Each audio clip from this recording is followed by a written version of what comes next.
나 여호와는 공의를 사랑하고 강도질과 약탈을 미워하기 때문에 나는 그들이 고생한 대가를 성실히 갚아주고 그들과 영원한 언약을 맺을 것이다.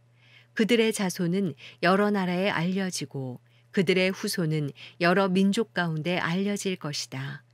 그들을 보는 사람마다 그들이 여호와께서 복을 내리신 자손임을 인정하게 될 것이다.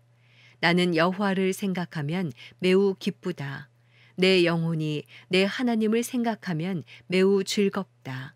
마치 신랑에게 제사장의 터번을 씌워주고 신부에게 보석을 달아서 단장하듯이 그가 구원의 옷을 내게 입히셨고 정의의 긴 옷으로 둘러주셨기 때문이다. 흙이 싹을 틔우듯 동산이 씨앗을 움트게 하듯 주 여호와께서는 모든 나라들 앞에서 정의와 찬양이 싹트게 하실 것이다. 이사야 62장. 시온을 위해 내가 잠잠히 있지 않을 것이다. 예루살렘을 위해 내가 쉬지 않을 것이다. 시온의 정의가 빛나기 시작하고 예루살렘의 구원이 횃불처럼 타오르기까지 내가 쉬지 않을 것이다. 이방 나라들이 내 정의를 보고 모든 왕들이 내 영광을 볼 것이다. 사람들은 여호와께서 친히 지어주신 새로운 이름으로 부를 것이다. 너는 여호와의 손에서 화려한 면류관이 되고 우리 하나님의 손바닥에 놓여 있는 왕관이 될 것이다. 다시는 너를 버림받은 여인이라고 부르지 않고 내 땅을 쓸쓸한 여인이라고 부르지 않을 것이다. 오직 너를 하나님께서 좋아하는 여인이라고 부르고 내 땅을 결혼한 여인이라고 부를 것이다. 여호와께서 너를 좋아하시고 내 땅을 신부로 맞는 신랑이 되주실 것이기 때문이다. 총각이 처녀와 결혼하듯 너를 지으신 분이 너와 결혼하실 것이다. 신랑이 신부를 기뻐하듯 내 하나님께서 너를 기뻐하실 것이다. 예루살렘아, 내가 내 성벽에 파수꾼을 세워두었다. 그들은 밤이나 낮이나 잠잠해서는 안 된다. 여호와를 일깨워 드려야 할 너희는 가만히 있지 말고 그분이 예루살렘을 세우시고 세상의 자랑거리가 되게 하실 때까지 여호와께서 쉬시지 못하도록 해야 한다. 여호와께서 그분의 오른손을 드시고 맹세하셨다. 그분의 강한 팔을 드시고 맹세하셨다. 다시는 내가 내 곡식을 내 원수들이 먹을 군량미로 내주지 않겠다. 다시는 내가 땀 흘려 얻은 신선한 포도주를 이방 사람들에게 내주지 않겠다. 곡식을 거둔 사람이 그것을 먹고는 여호와를 찬양하고 포도를 거둔 사람이 내 성소의 뜰에서 그것을 마실 것이다. 나아가라. 성문을 지나 나아가라. 백성이 돌아올 길을 닦아라. 도두어라. 큰 길을 도두더 만들고 돌들을 치워라. 뭇백성 위로 깃발을 올려라. 보아라. 여호와께서 땅끝까지 들리도록 선포하셨다. 딸 시온에게 전하여라. 보아라. 내 구원자가 오신다. 보아라. 상급으로 따내신 백성을 데리고 오신다. 보답으로 받으신 백성을 앞세우고 오신다. 사람들은 그들을 거룩한 백성, 여호와께서 값을 주고 건져내신 자들이라고 부르겠고 너를 찾은 성읍, 버릴 수 없는 성읍이라고 부를 것이다. 이사야 63장. 에돔에서 오시는 이분은 누구신가? 주홍빛 옷을 입고 보스라에서 오시는 이분은 누구신가? 광채로 옷을 입고 그 큰 힘으로 터벅터벅 걸어오시는 이분은 누구신가? 나는 정의를 말하며 구원할 만한 힘을 가진 자다. 왜 그대의 옷이 포도주 틀을 밟는 사람의 옷처럼 붉게 물이 들었습니까? 나는 혼자서 포도주 틀을 밟았다. 백성 가운데 아무도 나와 함께 한 사람이 없다. 내가 노여워서 그들을 내리밟았고 분이 나서 그들을 짓밟았다. 그러자 그들의 피가 내 옷에 튀어서 내 옷이 온통 피로 더러워진 것이다. 보복할 날이 됐고 구원할 해가 이르렀다는 생각을 속으로 했지만 아무리 둘러봐도 도와줄 사람이 하나도 없었다.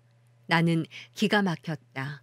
나를 격려해 주는 사람이 아무도 없다니. 그래서 내가 손수 내 팔로 구원했고 내 분노에만 의지했다. 내가 화가 나서 민족들을 짓밟았고 내가 분이 나서 그들을 취하게 하고 그들의 피를 땅에 쏟아냈다. 나는 여호와의 사랑을 떠올려 말하고 여호와께서 우리를 위해 하신 모든 일로 여호와를 찬양하겠다. 그분이 이스라엘 집에 베푸신 많은 선한 일은 그분의 크신 은혜와 풍성한 사랑으로 하신 일이었다. 그분이 말씀하셨다. 그들은 분명히 내 백성이며 나를 속이는 자녀들이 아니다. 그래서 그분은 그들의 구원자가 되셨다. 그들 모두가 고난을 받을 때 그분도 친히 고난을 받으셨다. 천사를 보내 구하시지 않고 그분이 친히 그들을 구해 주셨다. 그들을 사랑하시고 가엾게 여기셔서 그들을 구하신 것이다. 긴긴 세월 동안 언제나 그들을 높이 드시고 안아주셨다. 그러나 그들이 반역하고 그분의 거룩한 마음을 슬프게 했다.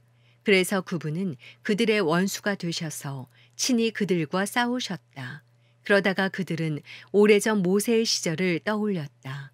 양떼를 거느리던 목자를 바다에서 이끌어 올리신 그분이 지금은 어디에 계실까?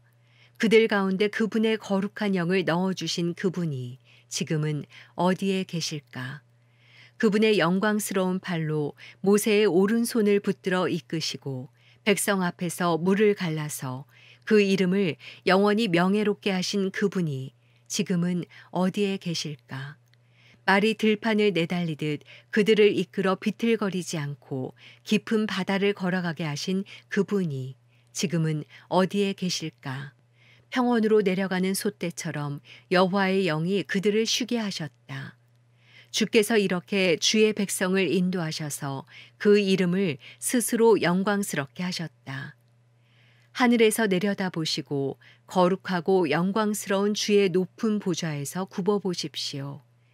주의 열정과 주의 강한 힘은 이제 어디에 있습니까?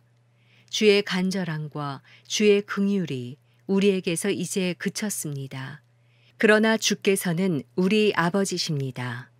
비록 아브라함이 우리를 알지 못하고 이스라엘이 우리를 인정하지 않는다 해도 여호와여, 주는 우리 아버지시고 옛날부터 주의 이름은 우리의 속량자이십니다. 여호와여, 왜 우리를 주의 길에서 떠나 헤매게 하시고 우리의 마음을 굳어지게 하셔서 주를 두려워하지 않게 하십니까? 주의 종들을 굽어 살피시고 주의 유산인 지파들을 생각하셔서라도 돌아와 주십시오. 잠시 동안 주의 백성이 주의 성소를 차지했었지만 이제 우리의 원수들이 주의 성소를 짓밟았습니다. 우리는 주께서 오랫동안 전혀 다스린 적이 없는 사람들처럼 됐습니다. 주의 이름을 부르지 않은 사람들처럼 됐습니다. 이사야 64장. 주께서 하늘을 손으로 찢으시고 내려오시면 산들이 주 앞에서 벌벌 떨 것입니다. 불이 나뭇가지를 활활 살라버리듯 불이 물을 펄펄 끓게 하듯 내려오셔서 주의 원수들에게 주의 이름을 알리시고 저 나라들이 주 앞에서 떨게 해 주십시오. 주께서 내려오셔서 하신 일들은 우리가 생각하지도 못했던 일입니다. 그 엄청난 일을 하셨을 때 산들이 주 앞에서 벌벌 떨었습니다. 그 일은 예로부터 아무도 들어보지 못한 일이었습니다. 귀로 듣지도 못했고 눈으로 보지도 못한 일이었습니다. 주 말고는 그 어떤 신이 자기를 기다리는 사람들에게 이런 일을 할 수 있었습니까? 주께서는 정의를 기쁨으로 실천하고 주의 길을 걸으면서 주를 기억하는 사람을 찾으시면 기뻐하시는데 보십시오. 우리는 계속 잘못을 저질러서 주께서 노여워하셨습니다. 그러니 우리가 어떻게 구원을 받겠습니까? 우리는 모두 부정한 사람처럼 됐으니 우리가 실천한 모든 의로운 행동은 더러운 옷과 같습니다. 우리는 모두 나뭇잎처럼 시들었으니 우리의 죄가 바람처럼 우리를 쓸어내고 있습니다. 아무도 주의 이름을 부르지 않고 주를 붙들려고 애쓰는 사람도 없습니다. 그래서 주께서 우리에게 얼굴을 숨기시고 우리의 죄 때문에 우리를 녹이셨습니다.